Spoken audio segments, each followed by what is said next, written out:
In this lesson, we will begin an effort to make sure that our web pages are accessible to all web browsers and devices. In this particular lesson, we will learn about a concept named feature detection.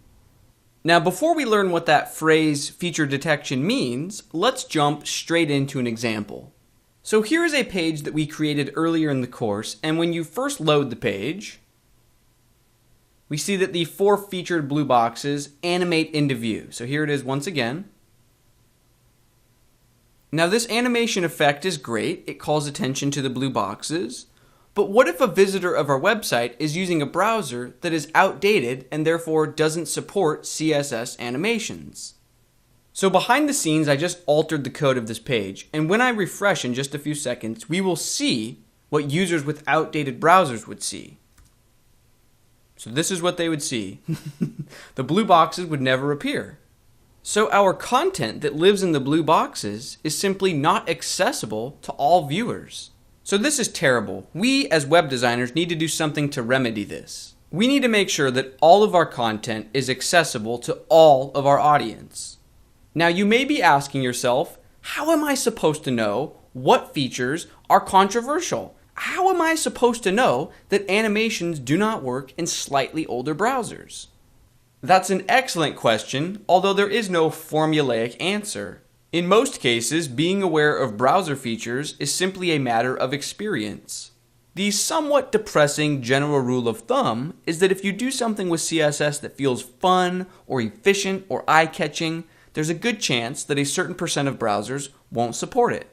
However, the good news is that whenever you have a sneaking suspicion that a certain feature may not work in certain browsers or devices, all you need to do to confirm or deny that suspicion is visit a website named caniuse.com. This website lists every feature that you could possibly need to know about. And when you click on a particular feature, the website will tell you which browsers and devices support that feature and which do not. And you will also be given a global support percentage. So for example, thanks to caniuse.com, I know that as of today, if we look at all global web traffic, about 82% of users are using browsers that support CSS animation. So the question becomes, how do we support that other 18%? So first, we need to realize that the solution to this issue has nothing to do with animations in particular. What will save the day is a concept named feature detection. We need a way to detect on page load which features the web browser that is currently viewing our page supports or doesn't support. This way we can send conditional CSS depending on the results of the feature detection. So if a web browser loads our page and we ask it, do you support animations? And the browser says yes, we can send CSS instructions that use the animation effect. But if the web browser answers no, I do not support animations, we will send a different set of CSS instructions that make the blue boxes visible at all times. Now the great news is that there is a feature detection tool which will perform all of that dialogue with the web browser for you. That tool's name is Modernizer. Modernizer does not cost a penny, it's free for everyone to use. All we need to do is perform a web search for Modernizer, find the official .com website, and download the JavaScript file. Now, even though Modernizer uses JavaScript to perform the feature detection, we don't need to know a single ounce of JavaScript in order to begin using Modernizer in our pages today. So behind the scenes, I just downloaded the Modernizer JavaScript file. Here it is on my desktop. And this Learn folder is where my example web page lives. So this is index.html. Now to stay organized within the folder of my website, I'm going to create a new folder named JS, which stands for JavaScript. You do not absolutely need to create this JavaScript folder, but it does help to keep all of our files organized. So now we need to move the Modernizer file that we just downloaded into the newly created JS folder. So with the Modernizer file in place in our website folder, we can now head over to the HTML code of our web page. Our next step is to include or attach that JavaScript file that we just downloaded into the head section of our code. So I will create a new line, script, Include an attribute named type with a value of text/JavaScript. Include an additional attribute named source. So this is where we tell the web browser where to look to find the Modernizer file. So it lives within the JS folder that we just created, and its name is modernizer.js. And be sure to close the script tag. So let's save and refresh in the browser and review what Modernizer is doing for us behind the scenes. At first glance, it's tempting to believe that Modernizer isn't doing anything.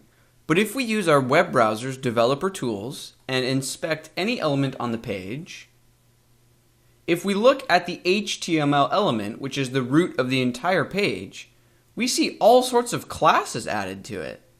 And you'll notice in our text editor, we didn't add any classes to our HTML element. So this means that Modernizer is the one adding these classes. So on page load, Modernizer takes a few milliseconds to have a quick conversation with whatever web browser is viewing the page. Once Modernizer has an idea of what features the browser supports and which features it doesn't, it outputs the appropriate class names on to the HTML root element. So any of these class names or keywords that we see means that the web browser supports those features. So if I double click on this and scroll to the right, we see all sorts of features are supported by the most recent version of Firefox. Drag and drop, WebSockets, RGBA, HSLA, those are different color types, multiple backgrounds, background size, border image, border radius, box shadow, text shadow, opacity, CSS animations. So Modernizer is telling us that the web browser that you are currently using to view the page supports CSS animations.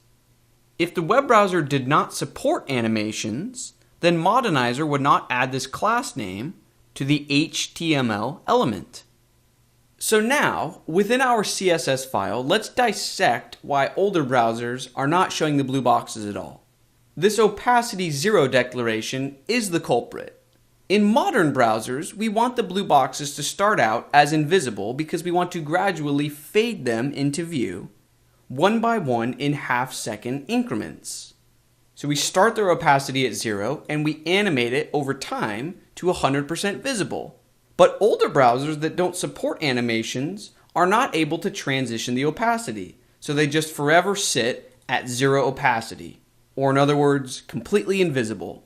But now that Modernizer is helping us, we can apply this opacity 0 line only to web browsers that support animations. So it's quite simple. I'm going to remove this opacity 0 line, and I'm going to create a new rule with a new selector.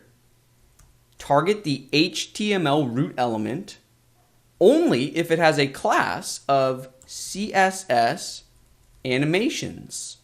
So if it does, we want to dig into it further with a descendant selector, style the box A or the blue box element, and then add an opacity of 0. So this way, browsers that support animations will still receive the effect, and we will simply not hide the content to begin with for browsers that don't support animations. So if we save and refresh, we can see that because I'm using a modern browser, the animations play. And behind the scenes, I just adjusted a bit of code to simulate what we would see if we were using an outdated browser. So when I refresh, we see the blue boxes are always visible. If animations are not supported, then our CSS will not add the opacity 0 declaration. So the boxes will be visible from the initial page load. So we as web developers can now rest easy because all of our audience will be able to view all of our content. And that will bring this lesson to a close. Here's a review of what we learned. We learned that not all modern HTML and CSS features are supported in all web browsers and devices. We learned that we can use the website named caniuse.com to gather statistics and learn about which features may not have the broadest browser support. We learned about the Modernizer tool, which performs excellent feature detection, and we learned how to add it to our pages. Finally, we learned how to write CSS code that leverages the class names that Modernizer adds to the root HTML element. Now don't forget that you'll need to use the web browser's developer tools to inspect what classes are being added. If you use the traditional method of viewing the page source, you won't see any of those class names. Now in this particular lesson, we looked at animations as an example, but as you recall from earlier, Modernizer adds all sorts of class names for a wide range of features. So whichever feature you want to perform a litmus test for, you tack on that class name to the HTML selector, and then use the power of descendant selectors to style different content on your page in different ways depending on whether the browser supports certain features or not. So the concepts in this lesson allow us to create websites that use modern technologies. And if 80 to 99% of our audience is using a modern browser, there's no reason that we shouldn't use these modern features. But we also need to make sure that these modern technologies do not get in the way of our content for users with older web browsers. So feature detection lets us have our cake and eat it too. If a web browser supports modern features, we'll pass that code along. If it doesn't, we won't. This is an essential concept of modern accessible design, so I encourage you to experiment with the concepts we've learned today. I will see you in the next lesson.